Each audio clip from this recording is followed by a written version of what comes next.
मंच पर आसीन मेरे सहयोगी मुकेश मेश्राम जी, मेरे साथ काम किए जैसे बताए डॉक्टर शुक्ला जी, और मंच पर तमाम जो महानुभाव बैठे जो मेरे साथ 2011 से काम कर रहे थे अधिकांश लोग, और पोल्ट्री क्षेत्र के जितने भी हमारे नए पुराने कृषक और नए कृषक आए हैं जो पोल्ट्री में काम करने को इच्छुक है, उन सबका मैं स्वागत करता हूं।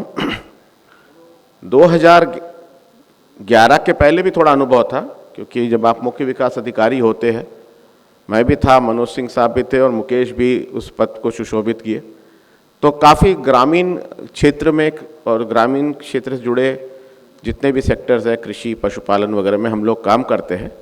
लेकिन भारत सरकार में जाने के बाद जो अगस्त 2011 से एक मौका मिला, तो मेरा पदनाम बड़ा लोगों को विचित्र लगता था। मेरा पदनाम था संयुक्त सचिव कुक्कुट और चारा। तो जैसे ही मैं बोलता था तो लोग हंसते थे कि ये क्या है कुक्कुट और चारा। तो उसके बाद खैर जैसे डॉक्टर शुक्ला ने बताया, ये जॉइंट कमिश्नर हमारे साथ थे और बहुत कॉम्पिटेंस के साथ उन्होंने अपना काम किया, दक्षता के साथ। तो हम लोगों ने फिर एक इसको, क्योंकि उसमें एक्वाइंस भी आता, अगर मैं उसको भारतीय भाषा में बोलूं तो मनुष्य योनियों को छोड़ के सभी योनियां मेरे अधीन थी, चाहे वो एक्वाइंस हो चाहे फिश फीड्स हो। तो सिर्फ मनुष्य एक ऐसा था जो मेरे अधीन नहीं था, अन्यथा सभी योनियां मेरे अधीन थी किसी न किसी रूप में।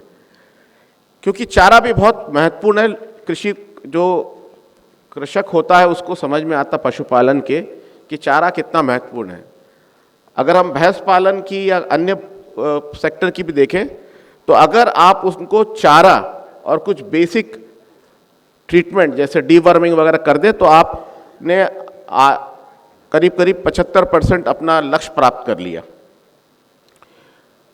जब हम लोगों ने इसको लिया है तब उस वक्त पूरे भारत में 2007 से एक नई समस्या खड़ी हो गई थी, वो थी बर्ड फ्लू। और बर्ड फ्लू में दिक्कत ये है कि आपको पूरे फार्म को इरेडिकेट करना पड़ता है, उसका और कोई उपचार नहीं है। तो उसके कारण जिस किसी भी फार्म में अगर हो जाए तो उसको पूरे को इरेडिकेट करना होता, बड़ा दिक्कत हो रहा था। और किसान और बड़े बड़े इन्वेस्टर्स भी डर रहे थे कि हम पैसा डालें और 1 लाख बर्ड एक दिन हमको कल करना पड़े, मतलब उसको समाप्त करना पड़े, कलिंग करना पड़े, उसको दफना दिया जाता था और उसका एक ट्रीटमेंट कर दिया जाता था जिससे बर्ड फ्लू ना बढ़े। तो उस वक्त मैं भारत सरकार के जब मैं काम किया 11 से 16 के जो 5 सचिव थे उन सभी को धन्यवाद ज्ञापित करूंगा कि उन लोगों ने बहुत सपोर्ट किया। क्योंकि जैसे मेरे वरिष्ठ सहयोगी यहाँ बैठे जानते हैं, भारत सरकार में संयुक्त सचिव को ही सब कुछ करना होता है, जो मेन काम है संयुक्त सचिव को ही करना होता है। तो उन्होंने कहा कि इसको ठीक कर ले, क्योंकि 2007 से भारत ये बहुत बुरी तरह से फेस कर रहा था और सेक्टर ग्रो नहीं हो रहा था। तो हम लोग बैठे और वहाँ पे एनिमल हेल्थ और पोल्ट्री सब बैठ के हम लोगों ने पोल्ट्री सेक्टर के लिए एक पूरा मैनुअल बनाए, कैसे आप फॉर्म्स को मैनेज करेंगे।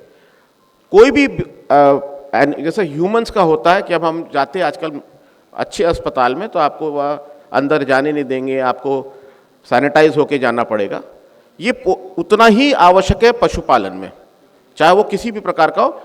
बहुत ज़्यादा नाजुक है ये कुक्कुट में। बकरी थोड़ा सा रोबस्ट होती है, अन्य जानवर थोड़े से रोबस्ट होते हैं, इसमें थोड़ा। तो हम लोगों ने एक पूरा साल भर मेहनत करके वो मैनुअल बनाए और उसमें सरकारी जितने फार्म्स हैं उनके ऊपर भी एक एडिशनल हम लोगों को मैनुअल बनाना पड़ा, क्योंकि पूरा वो मैनुअल एनिमल हेल्थ पे था लेकिन सरकारी फार्म्स का और एडिशनल पॉइंट्स होते प्रबंधन के। तो इन 2 मैनुअल्स के कारण मुझे बड़ी खुशी है कि अब कभी कभी इधर उधर सुनने को मिलता छोटी मोटी घटना कि बर्ड फ्लू आया है। तो ये जो कंट्रोल किया भारत सरकार और प्रदेश सरकार के सहयोग से 2013-14 के बाद, तो करोड़ों रुपए का जो हमारा बचत हुआ ये बहुत बड़ी बात है और इसके लिए भारत सरकार और प्रदेश सरकारों को श्रेय जाता है। जब मैं ज्वाइन किया तो 25, 26, 27 नवंबर में हर साल हाईटेक्स में पोल्ट्री इंडिया एक बहुत बड़ा 3 दिन का करता है और एक दिन नॉलेज डे होता है उसमें पहला दिन। तो हमने प्रतिभाग किया और उस दिन इन्होंने कहा कि सर आपसे 5 मिनट हम मिलना चाहते हैं, पोल्ट्री इंडिया के पदाधिकारी।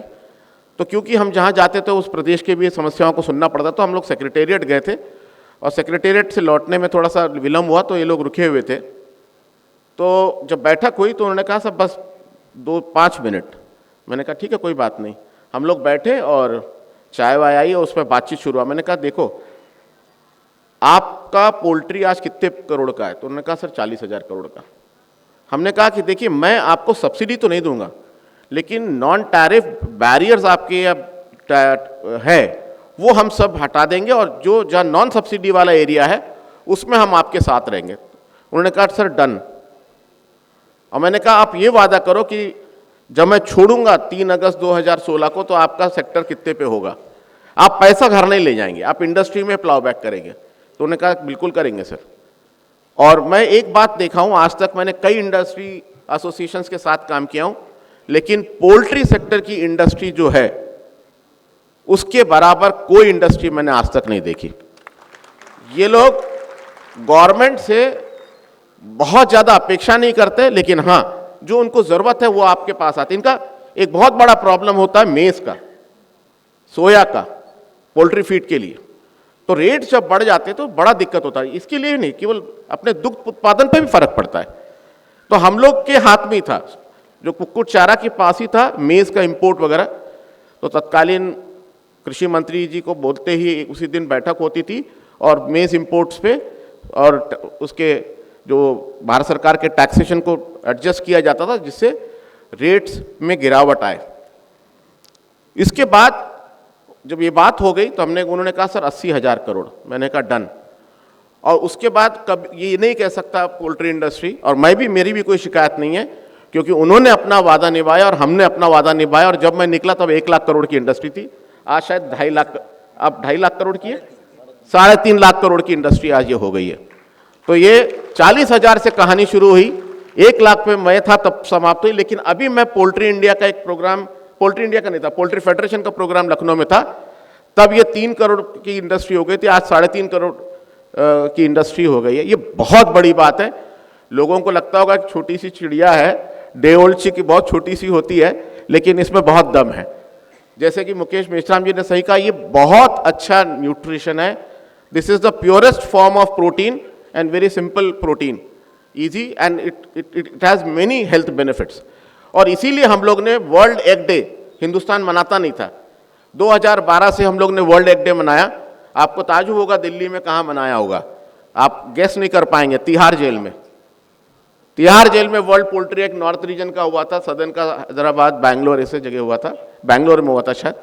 इसी प्रकार ईस्ट और वेस्ट में बॉम्बे और कलकत्ता में हुआ था। तो ये एक अच्छा है और मुझे खुशी है कि पोल्ट्री इंडिया पहली बार नॉर्थ इंडिया में आए, क्योंकि उस वक्त यहाँ पे पूरा इंपोर्ट ही होता था डेली कंजम्पशन, क्योंकि बहुत बड़ा मार्केट है यूपी, 23 करोड़ प्लस का पॉपुलेशन का है, तो हमारी अंडे की आवश्यकता भी ज़्यादा है, तब पूरा इंपोर्ट होता था। कुछ वर्ष पहले जब हमारे एक वरिष्ठ सहयोगी थे योगेश कुमार जी, उनको जब मैंने बहुत बोला तो उन्होंने पहली पोल्ट्री पॉलिसी लाई थी शायद 2013 में।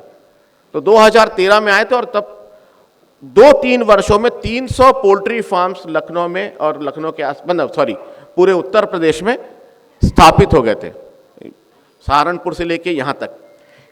पहले पोल्ट्री केवल आंध्रा, जो आजकल अब आंध्रा और तेलंगाना हो गया, पुराना आंध्रा, चेन्नई, आंध्रा, तमिलनाडु, कर्नाटका तक सीमित था और महाराष्ट्र, ये 4 राज्यों तक सीमित था। महाराष्ट्र, पुराना आंध्र प्रदेश जिसमें अब 2 राज्य है, तमिलनाडु और कर्नाटका। लेकिन अब वो भय जो है अब करने की जरूरत नहीं है, क्योंकि अब क्लाइमेट कंट्रोल पोल्ट्री फार्म्स बन रहे हैं। तो ये कहीं पर भी हम लगा सकते हैं क्लाइमेट कंट्रोल पोल्ट्री फार्म। पहले क्योंकि क्लाइमेट एग्रीकल्चर से थोड़ा जुड़ा रहता है कि आपको उपयुक्त क्लाइमेट चाहिए होता, तो लेकिन अब वो समस्या नहीं है, क्योंकि अब क्लाइमेट कंट्रोल पोल्ट्री फार्म है, टोटली ऑटोमेटेड पोल्ट्री फार्म है और बहुत अच्छा काम आप सब लोग कर रहे हैं। मुझे आशा है कि अगली बार जब मैं आऊँ तो ये 4.5 या 5 करोड़ इंडस्ट्री हो जाना चाहिए और उसकी मैं आशा करूँगा। आप सबको के साथ मैं अपनी वाणी को अभी विराम दूंगा, लेकिन आप लोगों के साथ संवाद जरूर जहाँ पर भी मौका मिलेगा मैं जारी रखूंगा। बहुत बहुत धन्यवाद। जय हिंद, जय भारत।